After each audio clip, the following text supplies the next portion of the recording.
This program is brought to you by Emory University.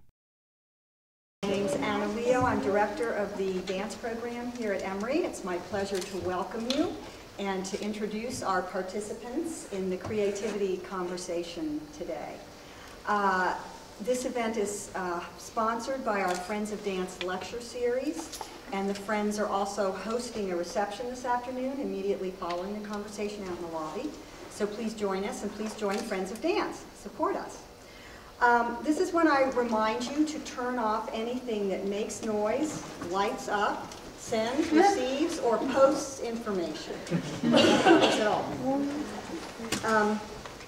Today's event is part of a series of ongoing discussions and projects that look at the existing and possible future ways that art and science connect. Our three guests today participated in the Evolution Revolution Symposium here at Emory last year, and at that time, David Neumann invited David Lynn as a science advisor for work that he was creating for Emory students called The Big Eater, which centered on the theme of evolution.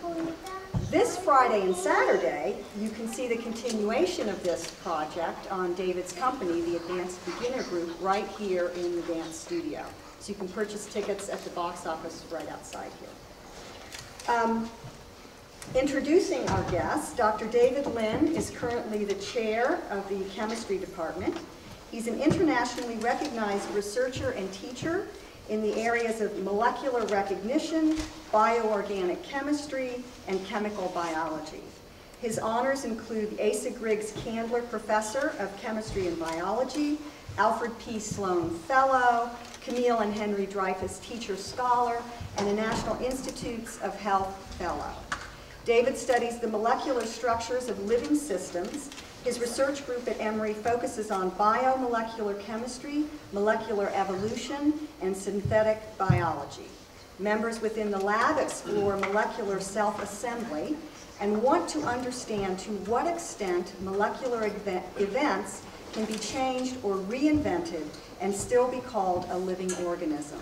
His research begs the question, how do we define life?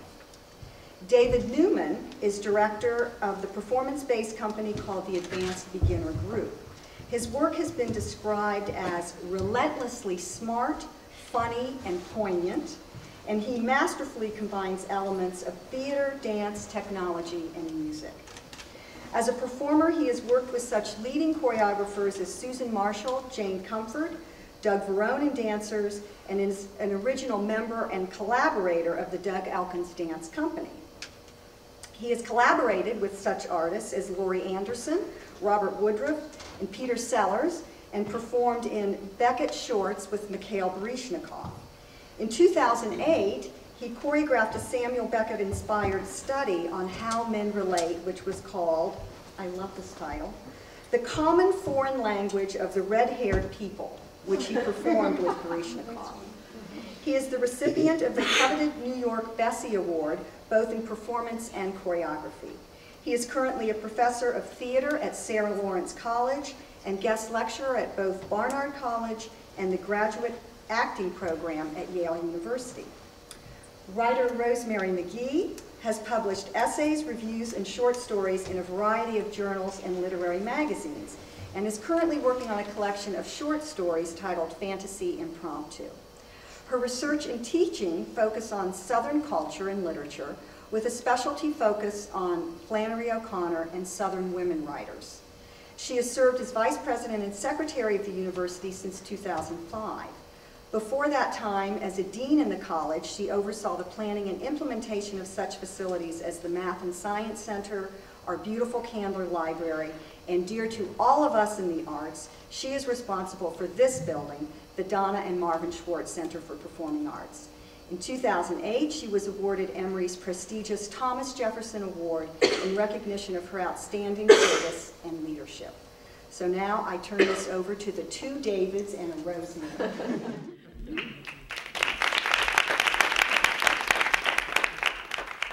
Thank you so much, Anna, for that very generous introduction, and thanks to all of you for being here and being a part of our creativity conversation.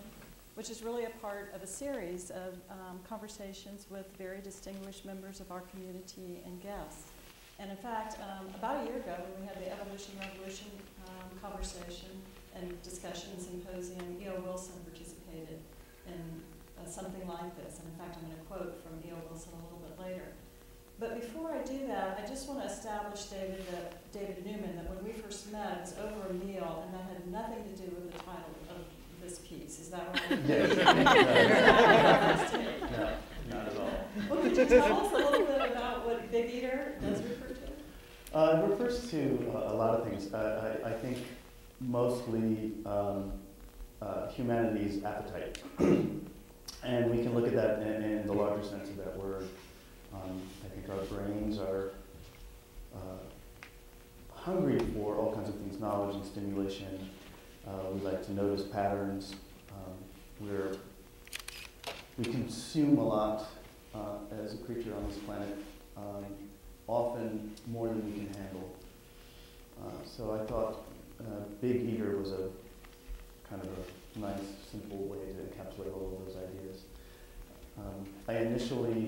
The very first thought about seed to this piece was a growing interest in the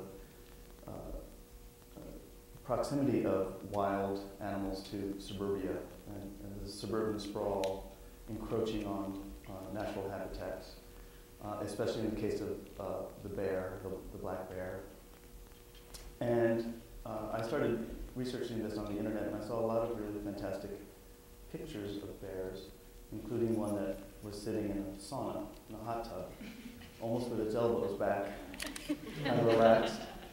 And it just made me think about our relationship to animals that are wilder and over evolution, how we were much more part of nature, of the natural world, and now our natural world is to sit in places like this, or Starbucks, or something like that. Our natural world is very distant from the planet itself in some ways. And the way we relate to the bear, for instance, we can't smell it before it comes anymore. We don't know those telltale signs. We don't recognize those natural patterns anymore. Instead, the bear comes and sits in our hot tub when we run into the kitchen and take pictures of it through a window with our cell phone camera. And in that way, I found that a very interesting arc to think about in terms of making this piece. Well, when we first met at the Evolution Symposium, we were hoping that you would get to know some of the scientists there. And I think I introduced you to David Lynn. You did. Yeah, and so that's great to think about, because out of that has evolved this very conversation that we're having right now. And David, you and I were involved in some of the very early conversations about the Evolution Revolution Symposium, and somehow or another, with a group of other colleagues, some of whom are here, kind of cooked up this notion that art would be an integral part of it, not just an add-on, but really one of the primary focus for it. And so can you talk a little bit about what you see as the connection between your work in science and evolution and art, and why that seemed like a natural connection for you? Well, I guess the answer is simple. On one hand, evolution is a theory that we celebrated in part in the Evolution Revolution with the 150th anniversary of the publication Origin of Species. It's a theory that we have more experimental evidence for than any other theory that we have, and yet a large percentage, 50% of the population of the United States, doesn't accept it. Its tenets, even though the field of biology makes no sense in the absence of an understanding of evolution. So what became clear to me during the Evolution Revolution, at least in our first discussions of it, is maybe we've taken the wrong tack in how we talk about evolution, and we talk about it in the context of the facts, the factual information, the archaeological record, the experiments that we do with influenza virus that mutates, and we have to get a different shot each year. Rather than talking about it in the context of how we learn and process information for the most part, and that's in the context of stories. We learn about our life and how we choose to live our life and how we make the big decisions in life with reference to others and others' stories that we hear. And in science, we don't do a good job of that. We do a good job of conveying facts, but not a good job of conveying stories, what makes it human. So it seemed to me a perfect opportunity in the evolution revolution to merge them together in some way, to find ways of telling stories about these concepts that we try to understand scientifically, that we can explain in facts, but we've not found good ways to explain in the context of stories. So the arts have a different way of constructing a learning experience than what we do in the sciences. And if we could find some way of merging those together to be able to do both, it would be very powerful. And that was really the driver for the evolution merger, the experiment that we did with that, and the ongoing experiments I think we would try to do. Well, when you were initially thinking about this, did you have any idea that you would subsequently be consulting with somebody who was a dancer and a choreographer? Did that thought enter your mind? Did you know anything about dance or modern dance before you entered into this process? Evolution is a strange thing. And I remember, the answer to that is no, actually. But I remember when I was at Columbia in school, the good thing about living in New York City is you get to find out about all the things that you could actually afford to do, particularly as a student. So you could hop on the subway and go to off-Broadway plays, but mostly I went to dance events. So there were small troupes at various places, and my wife and I, who's here, actually, would go down. We loved the dance scene, what we said, while we were in New York. So I would not consider myself an expert, but certainly a participant. Appreciate someone who has appreciation. So, David Neumann, what did you know about evolution before you got somehow involved in this whole project? I think I had a very common sort of generalized view of it, and it looked a little bit like those really simple elementary school charts where there's a, sort of a hominid, and it gets taller, and then bipedal, and, then it sits back down at the computer or something. And evolution or reversion? Well, that's a good question. We'll see. But I did see it as almost sort of like cause and effect. It's going in one line. This naturally will lead to this. Will naturally lead to this, and I saw it as something, heading towards a final, highly advanced, large-brained, kind of unwieldy head kind of creature. And that's really not accurate at all, I discovered. And I had done a little bit of research prior to the Evolution Revolution conference, but really being able to hear these different approaches to interpreting the theory and then the work done within that was really exciting and very, very inspirational. Well, evolution, as we know, is this really hot topic. It's a hot topic in the popular world and the media and the political world. It's very politicized, but it's also a very, especially now with this very celebrations of Darwin's work, it's a hot button. I read in the paper today that the Smithsonian is opening an evolution hall. And so the first time, a significant section of the Smithsonian, which might be a great place for you to plan to Can't perform. wait to go, yeah. And so there is and we also use the words associated with evolution itself, as metaphorical ways. And we were talking about that even before this conversation about how things have evolved in the process of direction. And the two of you mentioned how some similarities in your processes of how you go about your work as an artist and as a scientist. And I wonder if that's an area that we can explore a little bit more. So either through a process of bringing a group of people together, or through a process of experimentation. What are the similarities in terms of how you actually conduct your research, if you will? Well, I think David, you said something before this conversation that was really great when we were talking about writing grants and having the light on. Can you talk about that for a second? Because that's a great way into comparing the process. Yeah, it was the story of the, I'm sure most people know, the story of the person who loses his keys and he's crawling around on the ground under the street lamp, and the person comes by and says, what are you doing? He says, well, I lost my keys. I'm trying to find my keys. Did you lose them here? Well, I don't know. Why are you looking here? Well, looking here because this is where the light is. And it's true in research that for most things, anytime you write a proposal, you have to justify it in the context of what your hypothesis is and what you're trying to test and where you're trying to go. And that's basically looking where the light is for the most part. But actually, that's not what you want to know. You want to know the darkness, the things you can't see. And so one comment that someone made to me a long time ago that stuck with me forever is, the experiments that you do, you make a hypothesis, you do an experiment, and most times they don't work. And the argument is that if they did work, then you knew the answer before you did it, and you were wasting your time. So most of the science that you do don't work. And I sense the same is true. The process between the sciences and the arts seems to be very similar to me.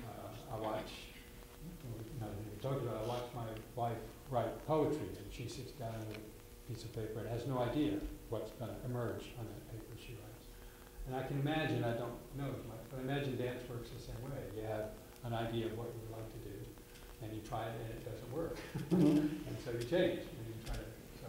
Yeah, I mean, it's very, very similar. I think my looking for the keys under the light is writing a grant, and we're asked, what's this piece going to be about?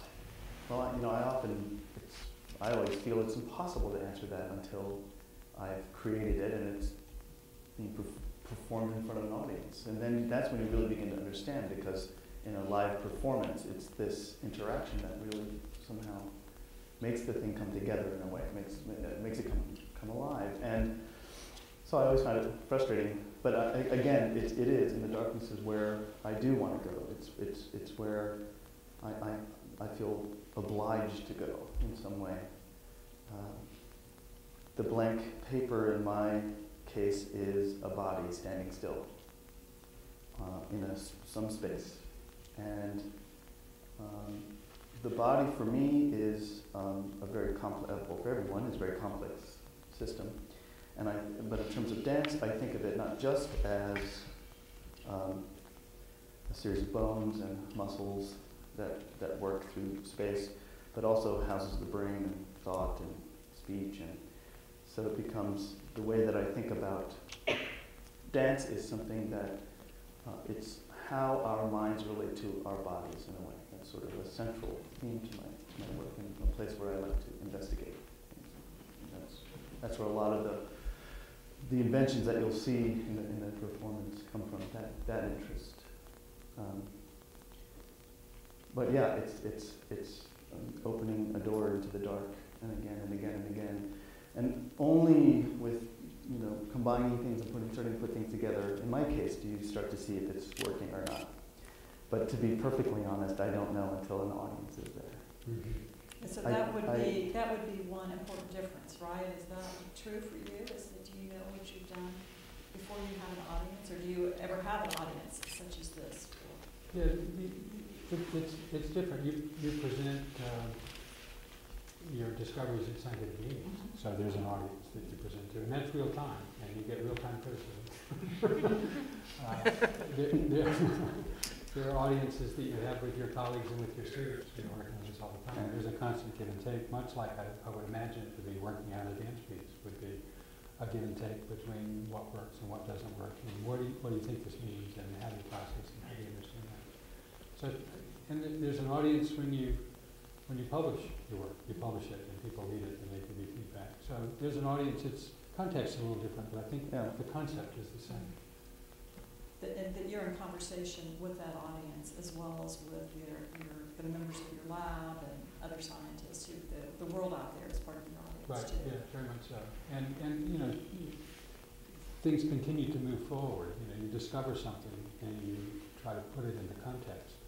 But then another discovery is made and the context changes. And the way you think about it is different. And then the way you talk about it and the way you present it and what you learn from it and where it goes is completely different. So is that an evolutionary process? Very much so, yeah. It's intellectual evolution, right? So, but you're still thinking about things in a different way, and you're putting it in a different frame, and it could be in a completely different frame, right? It could move from this area where you're working, and you find out some discovery, some chance observation that you made that really moves you in a completely different frame of reference. Talk a little bit about the way that you two have been in conversation with one another over the course of the past year. Have you been in email contact or telephone contact? How have you carried on this conversation, coming at it from two very different vantage points with a whole different sets of expertise and knowledge and context? Well, I think initially we were doing some emailing back and forth, and I quickly asked him to be an advisor because I felt quite intimidated and frightened to launch into some scientific study without a sense of someone I could go to as a guide in a way. And so I asked for some recommendations for reading, and then I didn't really have any good questions for him in the beginning, because in my process I hadn't stumbled upon them yet. And then more recently we've been talking once a week and really sharing more along the lines of this conversation, what our processes are like and how they're similar and things like that. As my pieces evolved into other things too. I think the piece doesn't really illustrate evolution, ideas about evolution in a literal sense, but I'm deeply influenced by what my understanding is in the manner with which it operates. So using those principles to think of making a dance, the structure of a dance, contingencies, chance operations, those types of things that influence the way that I put things together, as opposed to it always being my preference leading it. I utilize chance to interrupt my predilections, and sometimes there's a fantastic discovery. Not always. Oftentimes it's, well, it's all right. You know, but I think that's very much like evolution too. And from your perspective, David, in terms of the conversation between the two of you, has that informed the way you think about science at all? Yeah, let me just pick up on one point before I speak about natural history again. Stephen Jay Gould was the other day was talking about punctuating, where things change, can change in major steps. So it makes me think about So that's the idea that things can be kind of level or gradual and all of a sudden have. Yeah, and I mean, we think about evolution as gradual change. In Georgia, gradual change over time.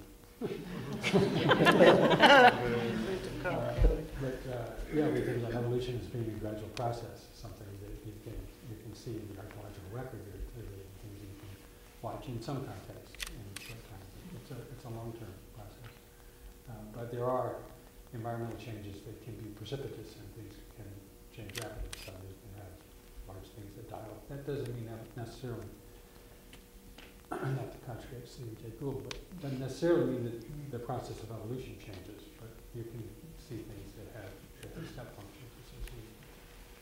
And you do the discovery that I was making before.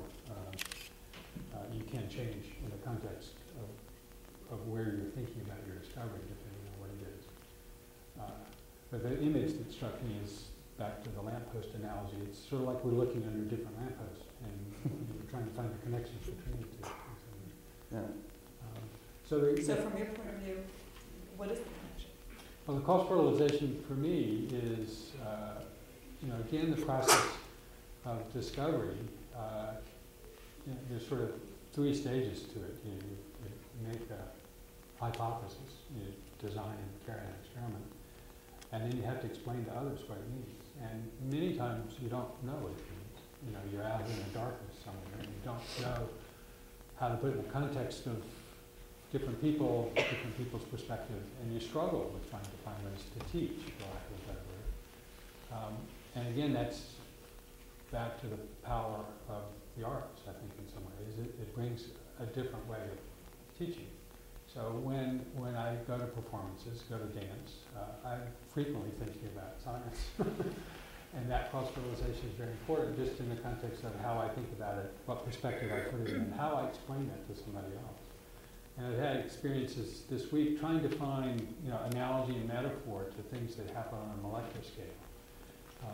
How do we think about molecules replicating, right? Do they look like, what's the analogy? Is it like people when they replicate? Is that what it looks like? You know, how do you think about molecules replicating? And you know, those are the real constructs that we have that we can see, and those metaphors are very important for the explanation. Or motions. How do we think about molecules coming together and replicating? So it's like dance, right? So the analogies, the metaphors are the same, and you think about them. I mean, they are metaphors. You have to take them in the context of the metaphor, but it makes you think about it in a different way. And it provides a completely different way of teaching. So it's very important for both of those, for conceptualizing and for teaching. And when you do that, it makes you think about the experiment in a different way. And you can completely change the way you're doing the experiment based on the metaphor that you use to try to explain the concept. That's great. And I just remembered another way in which I was influenced by the Evolution conference was the form of the conference itself.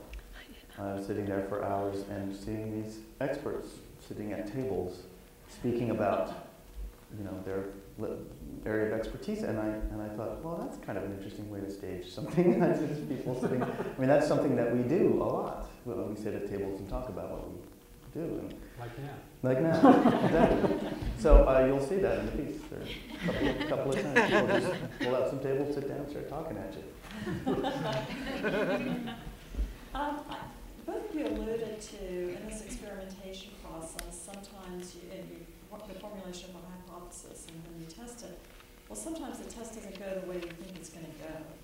And I think we live in a world that is not very receptive to the idea of, for lack of a better term, might be called failure. I mean, certainly that's true of this world that we're in at the moment at a university. Failure is a bad thing. It's a very bad thing. If you do too much of it, you're not going to be here any longer. And yet, it seems to me that that's part of the process. And so how is it that you can both accommodate for failure, you can make that a part of the experience, and sometimes unintentionally so, and yet move beyond it? Have you had spectacular failures in your laboratory? Have you had spectacular failures in the world of dance? Yeah. That makes us all feel better. Spectacular failure, I'm not sure what that means, Well, but it felt spectacular to me. In the lab, there'd be an explosion. Not big explosions. Little explosions. Oh, that's good because you're still with us. I've definitely flopped in performance, you know, sort of forgotten all my lines and started to meander and then lost my cool, which is kind of disastrous to a piece that's been made to appear a different way. So in that sense, yes, I've landed on my face. But I think the failures themselves are the most valuable in a way in the process. They're the things where you learn the most if you're attentive to it. And the older I get, the more I notice what the failures teach me. In other words, we have the hypothesis, and then the process that gets interrupted, let's say, with different contexts, right, lead you down other paths. But what you discover, I discover in the creative process, is that I'm getting closer to what's actually underneath, right, that mysterious, intuitive part of it. And the failures are, I think, the attempts to find the right language. So, and what I mean by language is, in the performance context, is the right combination of movement and text and all the things that I use, the elements that I use to build a performance. I want to be articulate sometimes, and I want to obfuscate that articulation at other times in the performance. I really want to get in your way to keep the conversation going in a way. So it's a slightly different thing. But I have to do that articulately, if you'll allow me to travel down this path. And so what these failures do is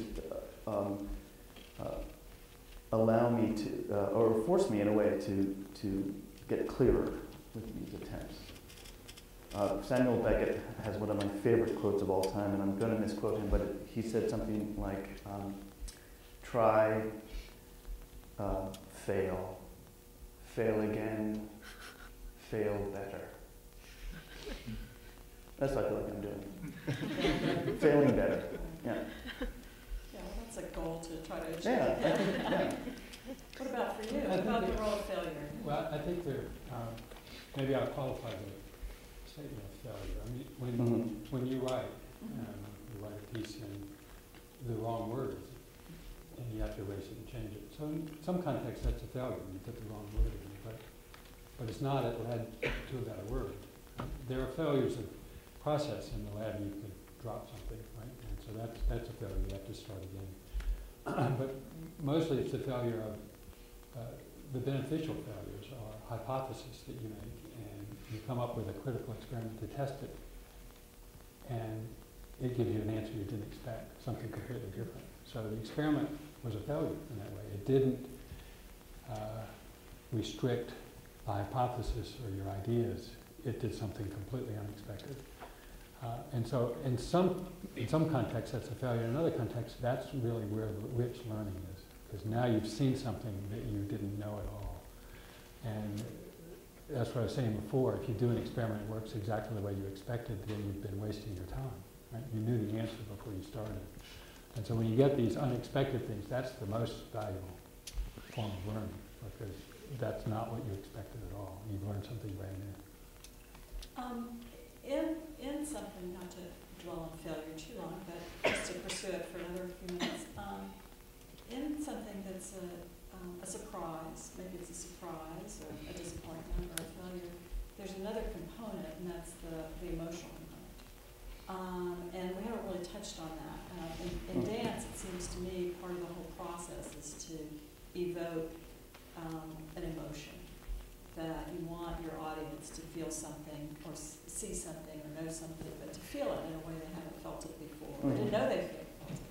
And what about in science? Is that, first of all, is that true? Is that an important component? It is. It's very important.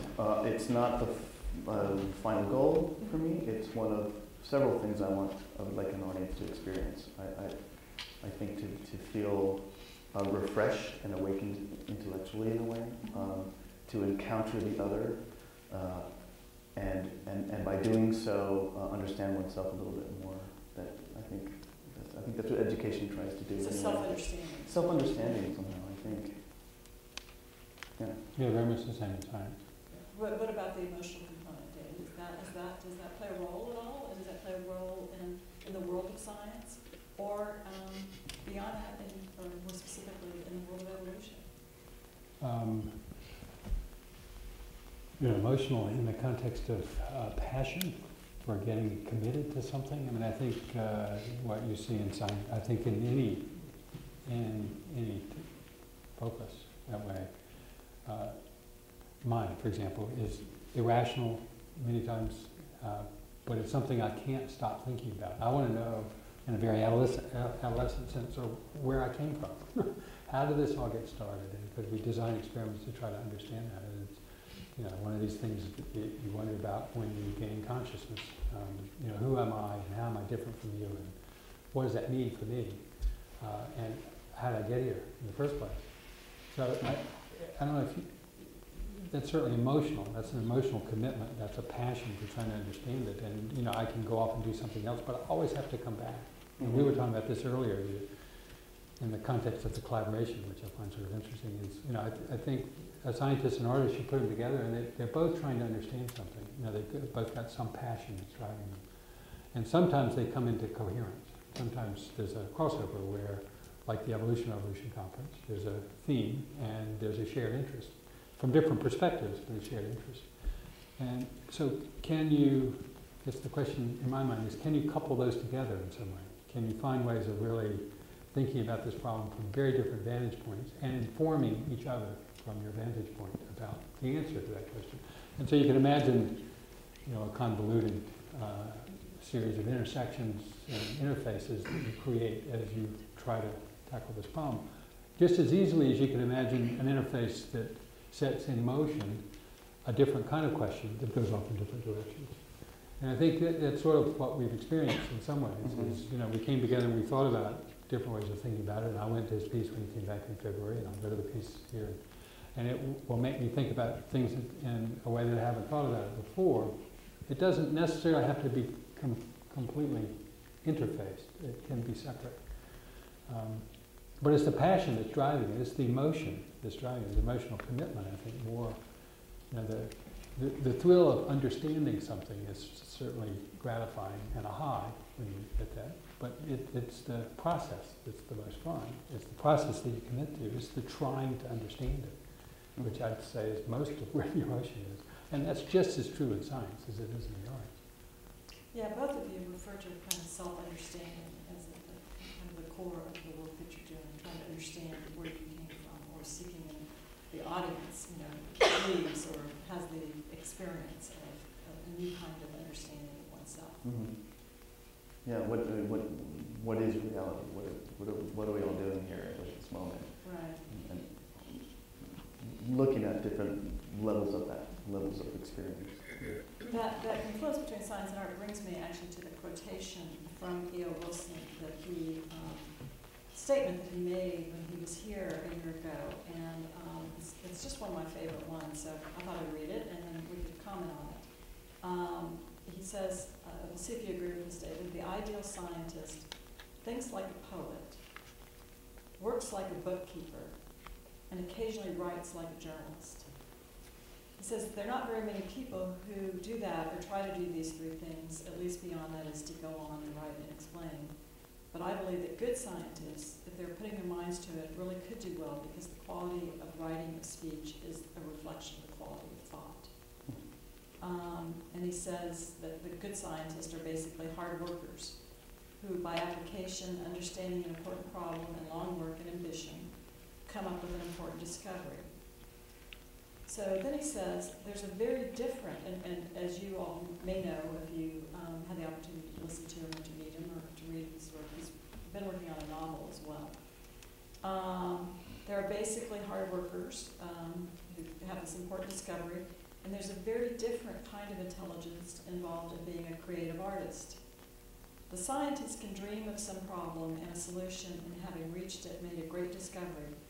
But it's something else entirely to be able to leap over and involve themselves in the world of imagination.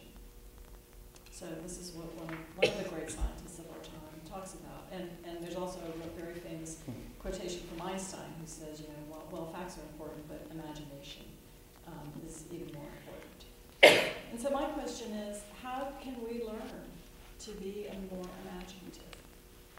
Whether we're a scientist, an artist, a writer, a student, a scholar, a teacher, you know, a bookkeeper, a journalist, you know, how is it that we can learn to be more imaginative?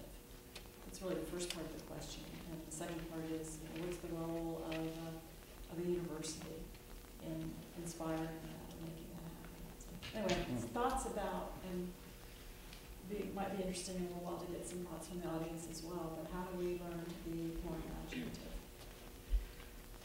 Well, in my case, I mean, my work, as well as, you know, seeking a richer sense of self-understanding, it's also about engaging imagination. And that's deeply important to me. And so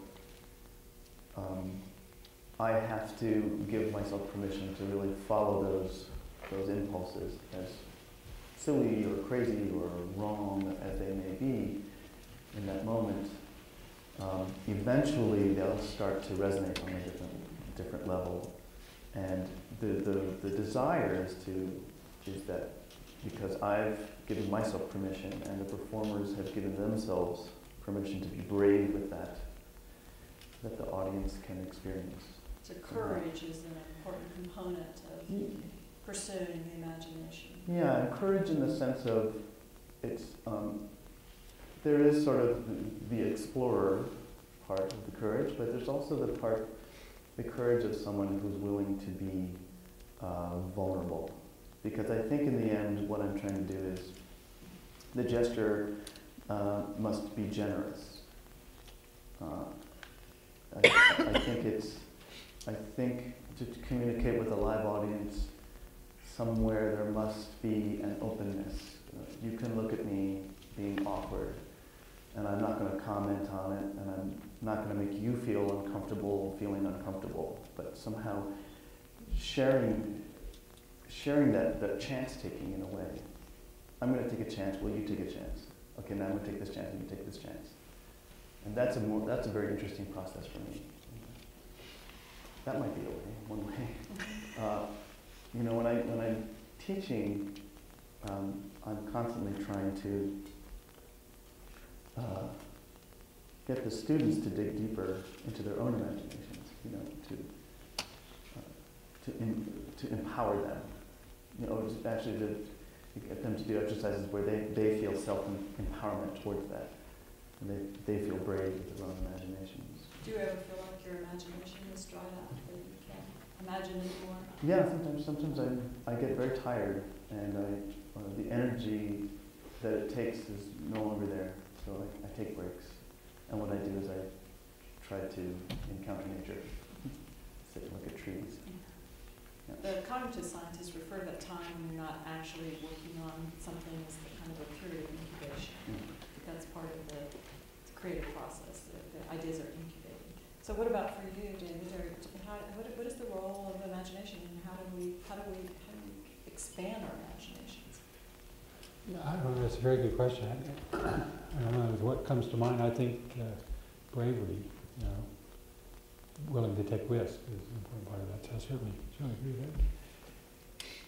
But the word I keep coming back to is being receptive. Being open to other. I mean, I think in this world, it's very easy to get caught up in running the race in some ways. We always have something to do.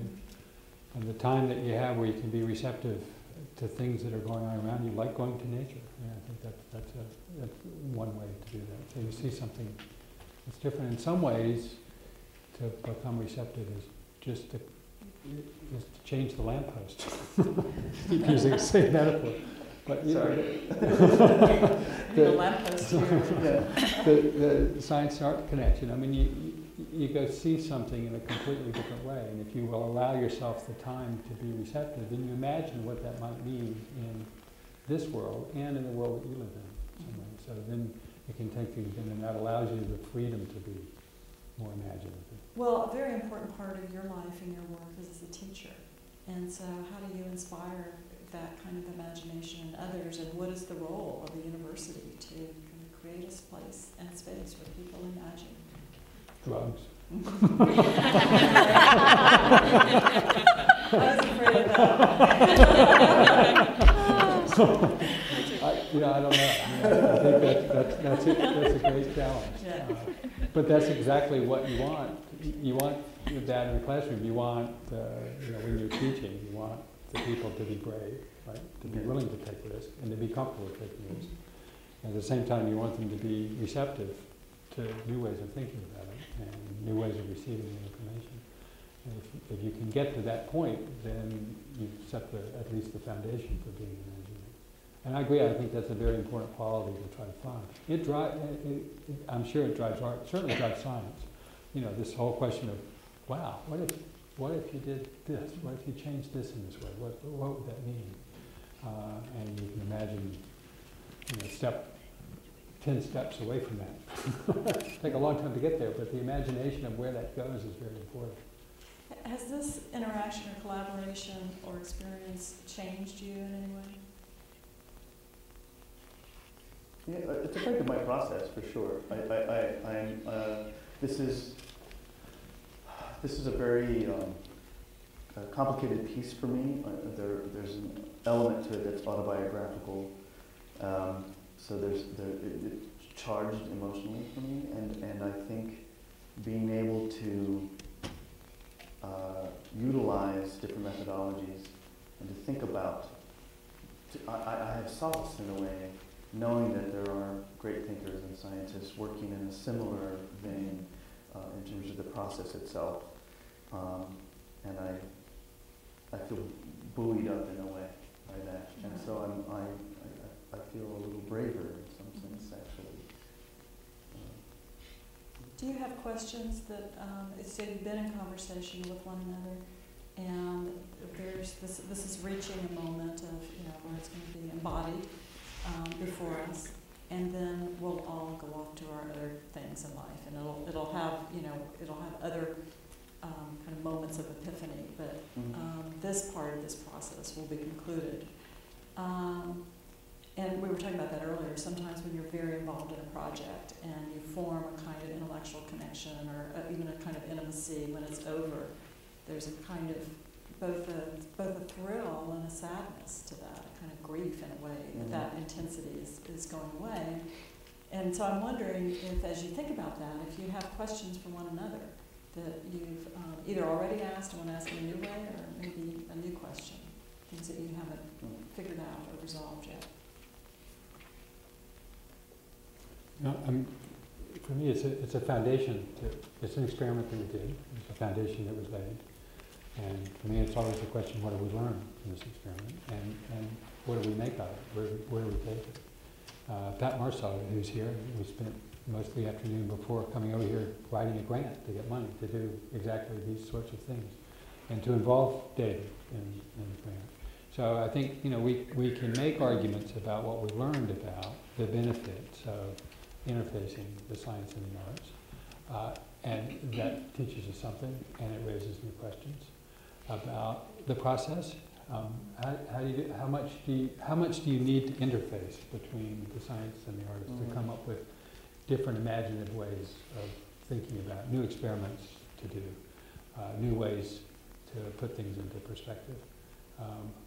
Do they have to be in the same place, or can they be in New York and Atlanta, for example? Can you do it virtually? Can you do it by email, by phone, by Skype, by different ways of doing it? Or how much do you have to be in proximity to see this blossom and grow?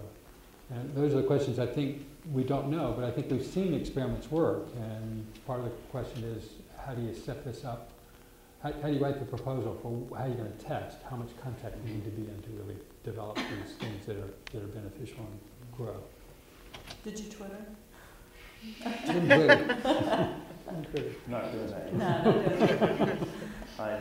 I'm pissed off that I have to do Facebook. So I'm ready for Twitter. Do you have any? Don't I have an email account? Yeah, just email me. It's Yeah. old-fashioned. Yeah, I know. We did LinkedIn. Oh, did Yeah. you?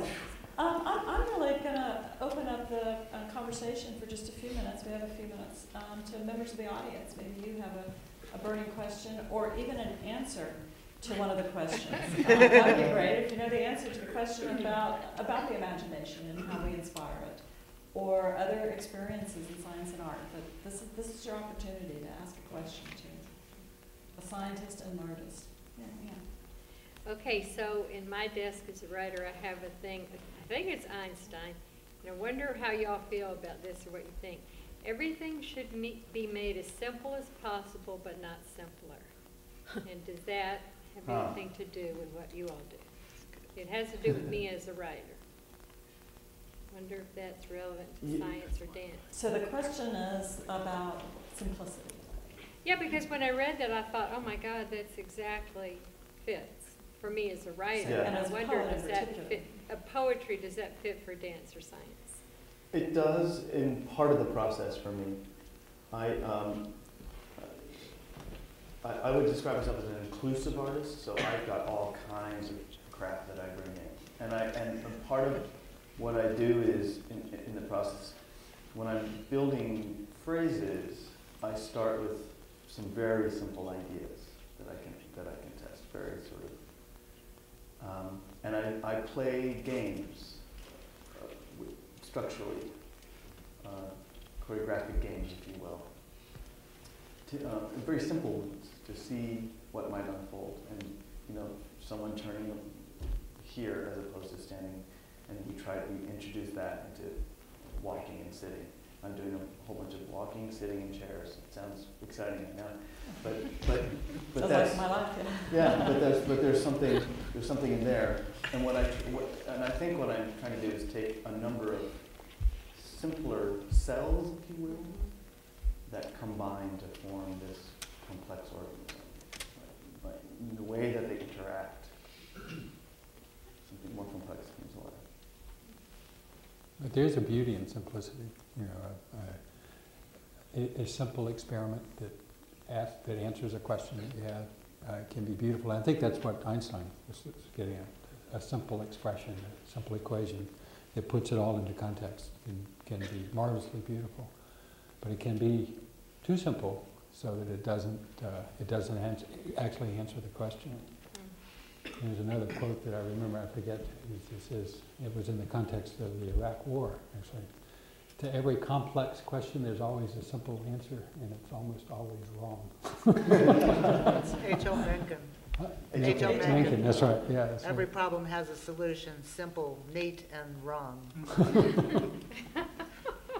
Other comments or questions or observations? Or quotations. Quotations. We have one up here in the corner.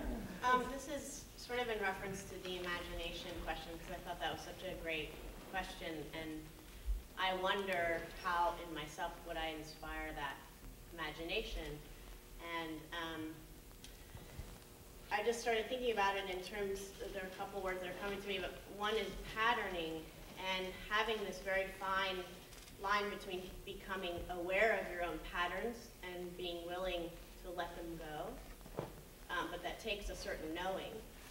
And in combination with that is the willingness to really not know and to not seek to know, but to be inside that very open space of not knowing. And somehow, to me, it seems like there's a dance between those two things. And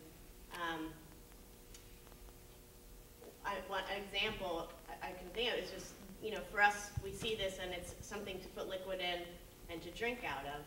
And for a cat, it's a toy or something to play around with. So it's the willingness to recognize that I always refer to this as a container of liquid. Am I willing to let go of that knowing and not know what it is? And something about that in there. So. Well, that might really speak to the kind of conversation between a scientist and an artist, because you have two completely different ways of looking at very similar phenomena. I think the sense, that question of not knowing is certainly not encouraged in this culture currently, right? Right. But it's part of the bravery, I think, that David was talking about. Being brave enough or secure enough to live with that uncertainty. Or maybe the obscuring you talked about that kind of invites the audience to be more creative. If you can come up with your own techniques of obscuring your own life for yourself, so that you have to let go of the patterns or previous So thoughts. you said obscuring your own life. But obscuring your own way of looking at things. I'm purposely trying to throw myself off my own tracks, Right. which is much more difficult than one would imagine. I mean, I think Merce Cunningham and John Cage, who were known for using chance operations to create their art forms. Merce Cunningham's choreography and John Cage's musical compositions or sound compositions, soundscapes, and I'm very excited by these methods. And I try it thinking, oh, I'm going to be totally thrown off into something brand new. But I end up repeating myself more and more. It's very, very interesting. I run into my own proclivities again and again, and I think that's part of, if I can tie it back into encountering the other, is encountering oneself. It's encountering one's patterns and given an opportunity to break the pattern. Here's a question over here. These are great questions, thanks. I'd like to continue with the imagination and how to encourage imaginative thinking in your students. And I think everybody's touching on this. The hardest thing in the world is for the teacher who already knows the answer to walk into the room and not project it. as the logical answer, and of course everybody has to come with me in this thought pattern, because everybody's going to get there in a different way. And that is the largest challenge for any teacher. You can tell me if this applies to dance, but I know in science and history, it's the temptation to walk in thinking that the logical way you got to that answer is what everybody, the path everybody's going to take. Yep.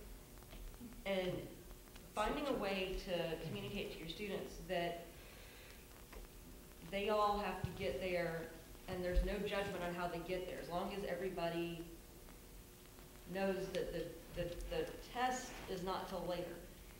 The classroom environment has to be, I think, needs to be less judgmental in its structure. It needs to be more of an exploration. Getting back to the old Oxford University type of class environment that we think of now as graduate school PhD work, where you've got 5 students in a room having a discussion with the professor, as opposed to these large lecture environments where it's inescapable. I mean, you got to process. But isn't it the journey that teaches one the most, right? So, yeah. Over here.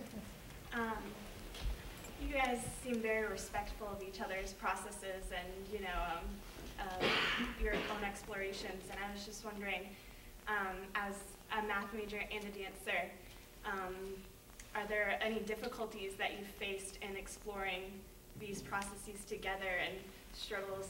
I mean, you all seem very respectful, but has there any been difficult, you know, interpretations or things like that? Well, I do respect David Lynn immensely, but I still haven't really a great idea what the hell he's doing. Neither do I, and I'm married. And then I'm like, no, don't get it. It's all about the opposite. Has there been like a time where, you know, you just, I don't get it, you know, or like? I think that's to come for me. You know, I think I'm going to continue to bug him from time to time. That's okay. With phone calls and emails, just. You're written into my grant. You don't have any choice. Okay. Or from your point of view, I mean, when I say I'm a dancer to all my tech friends, they don't even respect my opinion half the time. Has there ever been a time, you know, where you couldn't understand where he was coming from, or I'm not, you know, it's just interesting to see how very respectful you two are to each other, and how my interpretation of life has been less. So nice. I mean, I do think that occurs. I mean, I think you're talking about, you know, what you bring to the table is not relevant to my life, so I don't have time to listen to that. And I do think that happens between disciplines. And I think historically, it's even been between, you know, math and physics, and math and chemistry, you know. And among the arts, too. And among the arts. Dance and theater. Yeah.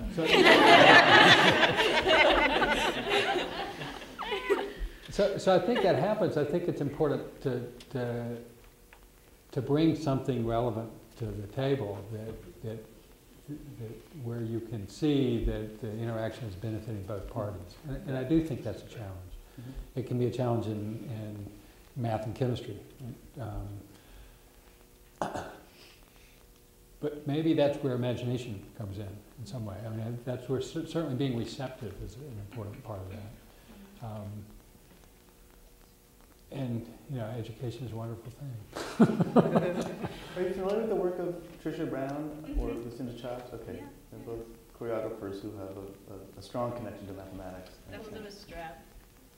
Yeah, physics. She has her master's in math. Yeah. But yeah, I've seen a lot of people do great works. Mark Dendy did a great piece on evolution recently too, and just it's been, I mean, to me the connection seems almost natural, just in how I think, but just in explaining it with other people, it's been very difficult for them to even sometimes respect what I'm saying. I think it takes a while maybe for the, you know, to get used to the different lexicons, you know, the jargon, the, you know, the language. What do you mean by this? What do you know? So I was just wondering if you had seen that at all in your own interactions or conversations. yeah, I do think you see it a lot. I do think it's something that you do have to educate about. And I agree. I think it's largely nomenclature, right? The words that you use to describe something, I don't get that, and I'm going to go off and do what I have to do. I don't have time for this. I think the word you used of respect is important because they started this process from a position of mutual respect. We're involved in this process together, and so, you know, if you don't have that, then it's hard to do almost anything. But I think that is what the Evolution Revolution did, is it brought two people in, and so they had a shared mutual interest in a question, and once you get that, you find a common ground and you can grow from it. But I think without the common ground to pull both people in, it's hard to get it started. We have time for one more question. Yes, please. It's okay. I was just wondering about when you guys talked about metaphor, and I think in dance, especially when people come to see theater, dance performances, they're always kind of looking for, oh, what does this mean? What is the bigger picture? And sometimes that frustrates me as a dancer because like the sheer physical experience of it is what's paramount and not the metaphor, I guess. And I didn't know if, like, I wanted to hear both of your sides, but also in science, granted, when I'm in a chemistry lab, clearly nothing really ever works the way I want it to do. But just if there's ever a time when the implications or the greater metaphor isn't really what, like, I guess, I mean, I'm assuming when you're presenting research, you have to be talking about the implication. What does this mean? What, you know, where are we going with this? But at the same time, is there something kind of inexplicable that you miss when you're just talking about the implications of the research as opposed to just what's actually going on itself? Does that make sense? I think that's what E.O. Wilson was talking about being the bookkeeper. I mean, I do think you have to pay very close attention to what's going on and focus on how you do it, how you perform it, how you collect the information. And at that point, you're not necessarily thinking about the bigger question that you're trying to ask. You're just thinking about how to do it. And I can imagine if I was doing dance, I would be very attentive to how I did everything at the process. I wouldn't be thinking about the metaphor. So yeah, I think you can separate the process out from the process of doing the experiment from the conceptual framework in which the experiment is housed. But at the same time, when you're doing that, I think I'm sure with any of the art forms you do that too. I mean, you can get, what you're trying to get to is so you get lost in the process, so you're really presenting the piece rather than the details. But I think that takes a long time to get there. If you didn't have a chance to ask your question, please stick around, and there'll be time for us to talk, and interact over reception. And also, I just really want to thank all of you for being part of this creativity conversation. And this, again, is an ongoing series, and it's not something that just has to happen in a public place with occasional visitors or scholars. It's also something that can happen on a daily basis. So that's part of what we're all about. I want to thank the dance program, and I especially want to thank David Neumann and David Lynn for being our artists and scientists in collaboration as part of this great evolution and experiment in the imagination. So thank you very much. We thank you for getting it started.